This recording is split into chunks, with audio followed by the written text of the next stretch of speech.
शासनाने राज्यात मुख्यमंत्री माझी लाडकी बहीण योजना सुरू केली आहे।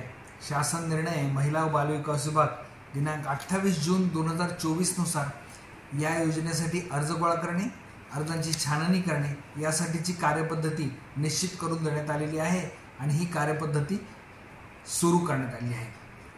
पात्र महिलांना यामध्ये अर्ज दाखल करता येतील। पात्रता अपात्रता याबाबतचे सर्व निकष या शासन निर्णयामध्ये नमूद केलेले आहेत।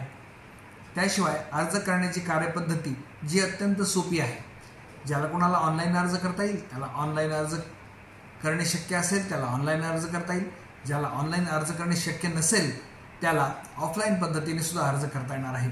हा अर्ज करण्यासाठी कुठलेही शुल्क लागणार नाही। ही अर्ज करण्याची कार्यवाही संपूर्णतः विनामूल्य करण्यात येत आहे।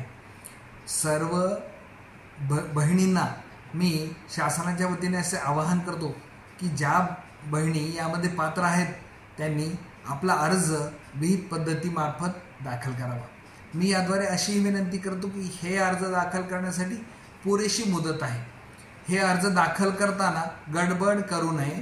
हे अर्ज दाखल करणे आणि त्याच्यावर कारवाई करणे ही कारवाई अत्यंत पारदर्शक आहे। त्यामुळे याबाबत विश्वास ठेवावा आणि आपले अर्ज दाखल करावेत। माझी बहीण मुख्यमंत्री माझी लाडकी बहीण ही योजना अंमलबजावणी करण्यासाठी आपला सहभाग नोंदवावा अशी मी विनंती आपणास शासनाच्या वतीने करत आहे। धन्यवाद। जय हिंद, जय महाराष्ट्र।